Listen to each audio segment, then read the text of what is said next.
Первый заместитель председателя правительства Республики Коми Эльмира Ахмеева побывала с рабочим визитом в Сосногорском районе. Вице-премьер посетила социальные и промышленные объекты муниципалитета, а также обсудила с руководством района вопросы готовности к зимнему периоду и ликвидации несанкционированных свалок мусора.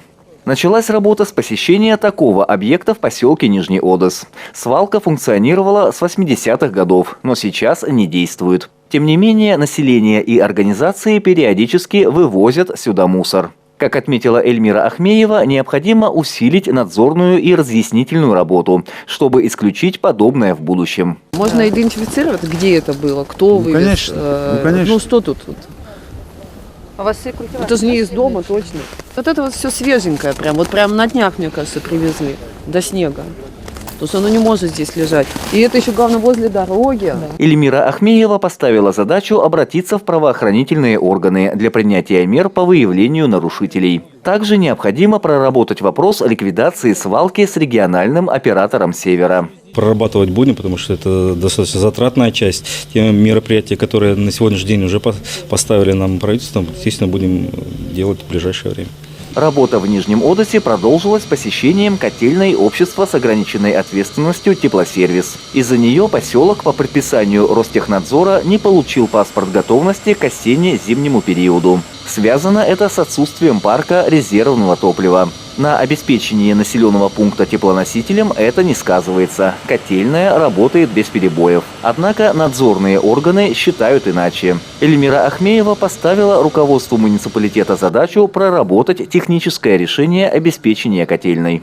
Также вице-премьер посетила социальные объекты поселка – школу, физкультурно-оздоровительный центр «Нефтяник» и поселковый ДК. Учреждения культуры и спорта продолжают развиваться благодаря государственным программам и социальному партнерству. В «Нефтянике» в этом году в рамках социального партнерства, а также проекта «Народный бюджет» был произведен капитальный ремонт мини-футбольного поля. Сделаны ограждения, искусственное покрытие, ворота, трибуны и освещение. В Доме культуры ремонтные работы проводятся прямо сейчас. Был осуществлен ремонт кровли, капитальный ремонт кровли. На сегодняшний день производится капитальный ремонт спортивного зала.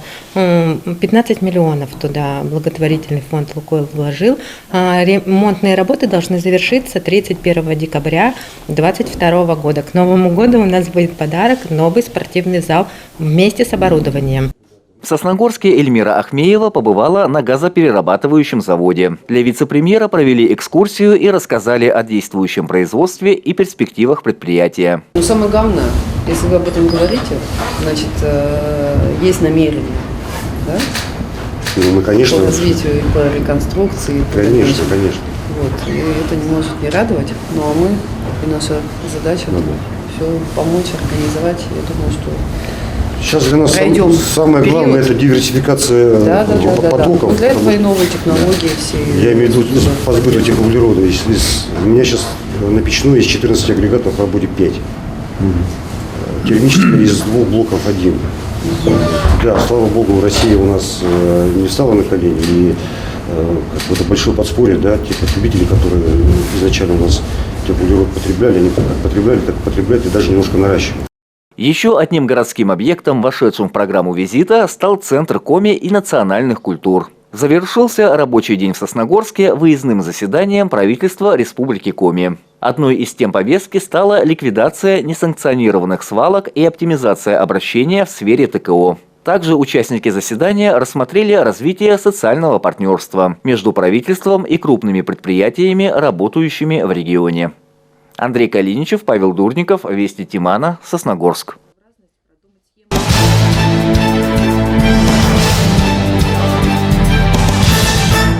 Дом культуры «Горизонт» снова пригласил сосногорцев на вокальный конкурс «Две звезды». По традиции на главную городскую сцену вышли опытные артисты и представители далеких от творчества профессий. Самый популярный конкурс нашего сосногорского зрителя в этом году посвящен Году культурного наследия народов России. Впервые наши эстрадники будут петь стилизованные народные песни. Эксперимент, я считаю, удался. Очень много интересных композиций сегодня увидит наш зритель. Кроме Года культурного наследия народов России, конкурс «Две звезды» был посвящен и грядущему Дню города. Это первый, но не последний творческий подарок Сосногорску на его день рождения. Исполнять мы будем песню «За тихой рекой», автор Сергей Трофимов. Выбор песни, песню выбрала Татьяна, моя соведущая, моя напарница в этом дуэте. И, в принципе, я не сопротивлялся. Песня очень хорошая. Мы ее слышали много раз. Немножко были сомнения, получится или не получится. На самом деле все у нас получилось, хотя репетиций было немного. Думаю, сегодня зрителю покажем достойное, хорошее выступление. Наша песня называется «Порушка поранья». Выбирала песню Светлана. Очень веселая, позитивная. Нам как раз не хватает сейчас хорошего, веселого настроения. Надеемся, что эта песня понравится зрителям. На сцену «Горизонта» вышли 14 дуэтов. В их составе работники культуры, образования, здравоохранения, железнодорожной и других отраслей. Объединила артистов любовь к Сосногорску и народной песне. Мы выбрали песню наших бабушек и дедушек, которая повествует о любви. Ромашки спрятались. Вот. С Любонькой мы познакомились случайно, и эта песенка нас, так сказать, свела. Вот. Наш дуэт получился прям с первой ноты, можно так сказать. Поэтому мы думаем, что сегодня мы порадуем наших зрителей вот этой замечательной старой песней, но в очень интересной обработке. Мы, конечно, сдружились, надеемся, что все будет у нас хорошо и удачно. Мы выбрали песню «Тополя», а особо готовиться было некогда, потому что мы были на отдыхе, когда нам сделали предложение участвовать в конкурсе. Поэтому как смогли, так подготовились. Судить будет жюри и зритель. Несмотря на дружескую атмосферу, «Две звезды» – это конкурс. Поэтому жюри нужно было определить 4 лучших дуэта. Дипломы за 3-е, 2-е и 1-е места были вручены творческим тандемам Кристины Дементьевой и Максима Шувалова, Елены Левичевой и Владимира Лепешкина, а также Любови Ручьевой и Марии Лазаревой. Я сам был участником такого мероприятия несколько лет назад, 2 года назад был членом жюри, и сегодня, то есть мне есть чем сравнивать, и я хочу сказать, что сегодняшнее мероприятие, просто шикарное. Просто жалко, как много мы упустили за эти 2 года, пока были коронавирусные ограничения. Поэтому, во-первых, полный зал, полный зал, 14 дуэтов, все разные. Все не похожие друг на друга, все талантливые. И я хочу сказать, что у нас, у членов жюри, конечно, не хочу сказать, что мы сильно разделились во мнениях, но споры были. И я хочу сказать, что, как в любом, наверное, другом случае, победил сильнейший. Но все участники молодцы. Я думаю, что сегодня вечером и участники, и все зрители получили массу удовольствия, массу положительных эмоций, потому что, зарядились все, я думаю, этим. И, как мне, как члену жюри, было, конечно, очень сложно из 14 коллективов выбрать 4 самых лучших из коллектив дуэтов. Лучшим дуэтом и обладателем гран-при этого года стали хормейстер Дома детского творчества Оксана Романова и врач-терапевт Ольга Кокуева. На суд зрителей и жюри они представили песню «Гори, гори ясно». Гори, гори ясно, если напрасно верила я, и сердечко горит. Гори, гори ясно, жизнь-то прекрасна, но без тебя огонек не горит. Выбрали благодаря Оксане. Она была инициатором. Я согласилась сразу практически. Репетировали больше месяца. Но результат нашего труда. Да, мы очень старались. Мы очень старались, да. 3 раза в неделю мы занимались. Мы решили, что нам надо продолжить творческое сотрудничество. Да. Андрей Калиничев, Павел Дурников, Вести Тимана, Сосногорск.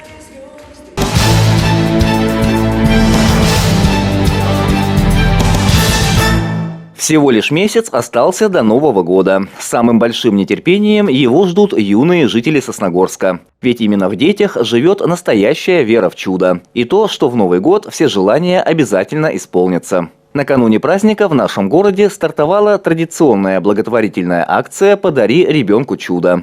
Как отмечают ее организаторы, если уже сегодня каждый неравнодушный житель Сосногорска внесет свой вклад в доброе дело, то новогодний праздник будет по-настоящему волшебным для каждого ребенка. Сбор подарков продлится до 29 декабря. Территориальный центр социального обслуживания населения ежегодно проводит социальную акцию «Подари ребенку чудо». В данной социальной акции принимают участие различные предприятия города Сосногорска, а также любые желающие подарить ребенку чудо в виде новогодних подарков. Если вы готовы принять участие в данной акции, мы ждем вас по адресу город Сосногорск, Оплеснина, дом 20, кабинет 4. Можно обратиться по телефону 572-82. Среди всех сосногорских малышей есть дети, которые особенно нуждаются в поддержке. Это пациенты лечебных учреждений. Специально для них до 5 декабря Сосногорское местное отделение партии «Единая Россия» проводит акцию «Коробка храбрости» по сбору игрушек и канцелярии для детей, проходящих длительное лечение. Акция приурочена ко Всемирному дню ребенка, который празднуется 20 ноября. Сбор игрушек направлен на поддержку детей, находящихся на длительном лечении в больницах. В специальные боксы можно принести наборы для творчества, фломастеры, раскраски, книжки, игрушки, конструкторы. Дом детского творчества работает с 8 до 20 часов. Мы будем рады, если жители нашего города откликнутся и примут участие в данной акции. Тем самым, я считаю, окажут эмоциональную поддержку, заботу и внимание детям, находящимся на длительном лечении. Важно отметить, чтобы все подарки были новыми и в упаковке. Это обязательное санитарное требование для передачи игрушек в медицинское учреждение. Мы уже не один год принимаем в этом участие во всероссийской акции «Коробка храбрости», которая создана для детей, которые преодолевают свою боль, свой страх, находясь в больнице. И мы очень хотим, чтобы и наша коробка храбрости помогла хотя бы одному ребенку преодолеть свои страхи перед врачами, перед больницей. И призываем всех сосногорцев поучаствовать в этой акции. Приходите к нам в библиотеку, можете положить свои канцелярские принадлежности или игрушки, которые нужны, как такая витаминка для каждого больного ребенка, который сейчас находится в больнице. Подарки для маленьких пациентов принимаются во всех частях Сосногорска. Адреса указаны на ваших экранах. Напомним, акция «Коробка храбрости» будет проводиться до 5 декабря. Андрей Калиничев, Павел Дурников, Вести Тимана, Сосногорск.